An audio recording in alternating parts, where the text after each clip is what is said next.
I don't know who's talking. You're talking. Why are you talking? I'm trying to hold court up here.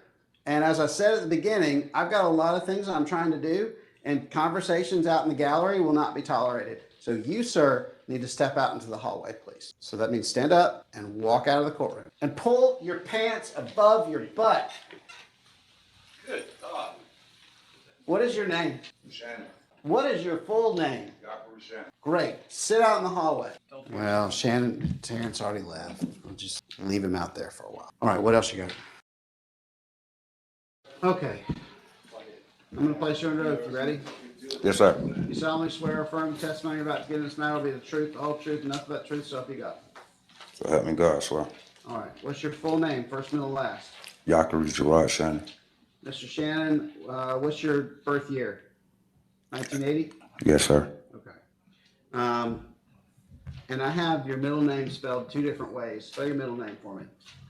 Jerod. Okay, just one R. All right, so Mr. Shannon, you are currently in handcuffs, and you were walking in on 22 SR 0913.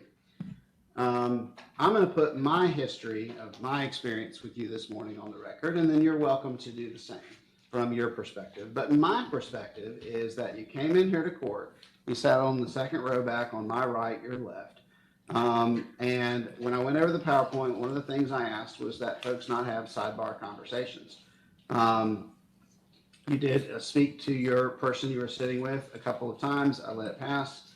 It was not loud enough to be disruptive. It was just loud enough for me to be aware. And they were very short conversations. Then what happened from my perspective is I'm up here trying to hold court, and suddenly you're talking so loudly that I can't hear the people that are talking to me up here. And when I look up, you're not facing your partner, you're facing me. And I don't have a clue what you were trying to say. And frankly, I don't care. So either you were talking very loudly to the person next to you while facing me, or you were trying to get information to me. But either way, I had to stop court and deal with it. What I had the option to do, and what I normally do at that point, is have a contempt hearing. And contempt can carry to 20 days in jail. I tried to extend a little bit of courtesy to you in my very frustrated moment and ask you to step out. You started to say something else. I ordered you to get up and leave my courtroom. When you did so, your pants were below your butt, and I could see your butt cheeks moving as you were walking out the door. I thought that was the second part that was completely inappropriate, and you said additional things as you were walking out. You may not remember that, and I may remember it wrong, but either way, I'm just trying to say that it's a drip, drip, drip of moments that frankly got me past my point of frankly caring. I specifically said, step out into the hallway. I specifically said it because I say it the same way every time. Step out into the hallway. When I sent them out to get you, you were gone. No one knows where you were, but you were certainly not in the hallway. And at that point, I said, forget it. He has a bench warrant. He is not here. I have not lifted the warrant. He has not entered the pretrial diversion program. Take him into custody when you see him, and I will go see him out at the jail. So I'm letting you know from my perspective how things have played out this morning. I would like to hear how things played out from your perspective this morning. Okay, Your Honor. I was told I would never supposed to step in your courtroom today. I was supposed to meet my public defender outside on the courtroom step, signed some paper, went to the probation office, and that's supposed to have been it. What I said was to my girlfriend over there, which I said once, I think I need to go call my public defender, see what's going on, because I should not be sitting here. I got places to be, like eat lunch with my child, and that's over with. And now I'm in handcuffs. When it's all supposed to be just a sign of paper and going to the probation office, and I'm supposed to be on about my way to Ann Street School to eat lunch with my child. Now I'm sitting here in front of you in handcuffs. The paperwork was signed. Your attorney and I spoke about it just to fill you in on your concerns. Your attorney was here early for court looking for you. Your attorney needed to leave. And so your attorney signed the paperwork, left it here. I think the solicitor's office had it. I saw it. And he needed to leave. I think he spoke with you before he left, I believe. and got Yes. you to sign everything up? He And told then, me to sit in the hallway. I should never. I supposed to sit in the hallway and waited on the probation officer to come in the hallway. I should never. He told me I ain't had to come in here. Why we're in here, I do not know. why did you come in here and sit down? I guess the bailiff had the wrong guy there. He brought me in here, and I told him I shouldn't be in here, but he made me come here anyway. That's fine. Well, we can't leave you out there unsupervised. It's a secure hallway. Okay. Well, I understand what you're saying as far as you not having to be here. And to be fair, I didn't need to see you. What I needed you to do was sit quietly and wait for me to finish with Director Matthews so that she could finish your paperwork and get you signed out. I understand, Your Honor. But I mean, the fact is, though, is that you missed your jury trial. And Your Honor, can I speak? Because, you know, I have been through this before, and I had a couple of public defender lawyers, and I have never had a bench warrant with a public defender or a lawyer. Never in my history. They always get in touch with me and go over my pleas and ask me, do I want to accept a plea or something, and let me know what day I should be in the court. This time, that did not happen. No one told you when to come to court? No one told me, Your Honor. That happened in January. We are now in May. This matter should have been handled. I agree with that. Let's see. I'm looking at the paperwork here. Let's see what I can find. Okay, is that your name? Yes, sir. All right, and that looks like the case we're dealing with here. Mr. Shannon so this thing is dated August 2nd, 23. Is that your signature right there? Correct. Okay. And are those your initials right there? Correct. And is that your handwriting there? Correct. And that's your address? Correct. And then coming up here, it says January 8th of 2024? Correct. All right, so you just said that you were not notified of your court date, and yet we just reviewed the document where not only were you notified, but you signed it and initialed it and filled out your application. Yes, in August. I'm aware of Let's that. not cut each other off. I'm sorry, Your It Honor. makes for not a good record. So now I'm going to ask you what you were about to say, which is help me understand how your testimony under oath is that you were not notified of the court dates, yet I have it here where you were. Okay. I mean, August is how many months from January? There's a lot going on in my life, Your Honor. And the court did let me and my lawyer know they would not be notifying me, so my lawyer and I would have to be aware of our court date coming up in January. Which having a lawyer, I mean, if I was a lawyer, my client would never have a bench warrant. That's what I want to say, Your Honor. Okay. All right. Well, Mr. Shannon, I'm more turned around now that we've had this conversation than I was, because you've provided me testimony under oath that nobody notified you of your court date. At all. And then I am the one who have pointed out to you that you were notified and that you actually received a copy, because it's a pull apart form where you get one and your attorney gets one and then the clerk gets the original, which means somebody somewhere handed you. See, this is where you cut me off again, and it's very frustrating, because I am giving you opportunities to speak, and I will continue giving you opportunities to speak, but you don't give me opportunities to speak. You keep cutting me off. So, and let me just say it real clear, Mr. Shannon, only one of us is going to run this courtroom in this hearing, and it is not going to be you. Is that clear? Very clear, Your Honor. Good. Don't interrupt me again. Yes, sir. And I will not interrupt you. I want to hear what you have to say, but I will not tolerate you interrupting me anymore. Yes, sir. I have printed a copy of this for you, Mr. Williams, if you'll give that to him. What I was trying to say, Mr. Shannon, is that you said a moment ago, under oath, that you were not notified of your court date until I reviewed that with you, and now you're saying that you were notified, but you forgot.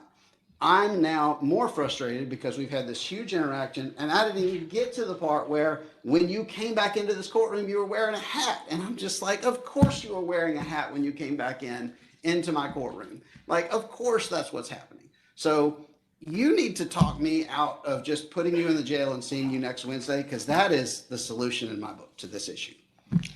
Your Honor, let's start over. I'm sorry for disrupting your courtroom this morning. My apologies. But what I'm trying to say is, yes, I was notified in August, but I was a long way from January. So by me having a public defender, I was expecting my public defender at least in January, somewhere in January, to get me to come at least talk about my case. Because that's how it normally happens for me. But this time it did not happen. So here we go in May trying to resolve this case that should have been resolved in January. All I'm saying.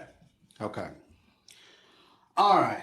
I'm sorry, Mr. Shannon, but I'm not with you on this. I feel like this court goes above and beyond to make certain that our defendants know when their court dates are and knows what to do. So not only did you sign for it, but then you provided me with patently false information under oath, which is a felony, that you were not notified until I had to show you the document showing where you signed it. Up in Superior Court, they just mail you your notice and it's still valid service. We go above and beyond here. You came into court, you were continually talking to your person there. You were continually disrupting. I let it pass a couple of times until you got so loud that you weren't supposed to be there.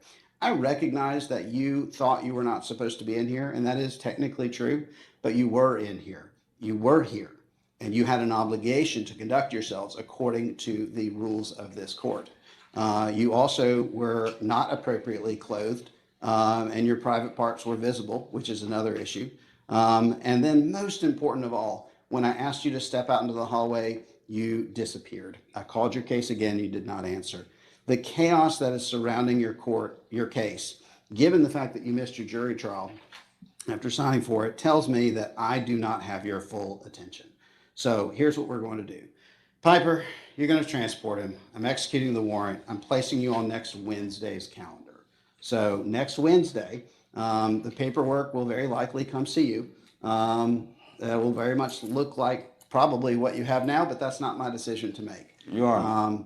You see, there you are interrupting me again, right in the middle of me trying to tell you what we're doing. I do want to hear from you, but again, I already told you, don't interrupt me again. You're going to go next Wednesday at 9 a.m. They're going to come see you. You will have an opportunity to try to resolve your case again. If that's the case, then you will get a chance to, if they're offering it still, you'll get a chance to do the pretrial intervention program. Okay, now I want to hear what you have to say. Is there any kind of way I can just pay this off and be done with this today, Your Honor? Well, that's what was on the table. I I'm have sorry, a lot I going cut you on. off. That's my bad. I'm sorry, Your Honor. No, that's on me. For everything that happened today, I am sorry. Because this would have been a great day for me. I supposed to came here, signed some paper, went on about my day. Now I'm in handcuffs, Your Honor. I know you're a great person. Just give me one more chance. I'm a great person also.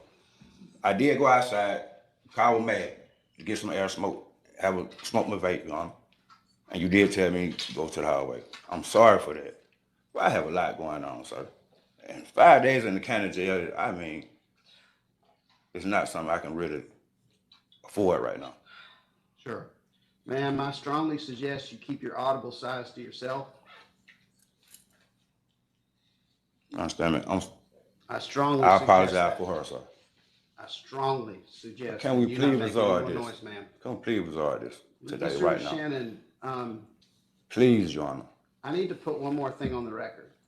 This is your 24th case in this court. And I have 00A5, possession of alcohol under 21, 0SR 11627. I have 00SR 2600, 00SR 432, 00SR 7538, 02SR 11908, 02SR 1713, 02SR 912, 03SR 6180, 04R, that one's a felony, 364, 03SR 6180, 04R 364, another felony, 06SR 1368, 06SR 1653, 08SR 6956, 10R, another felony, 641.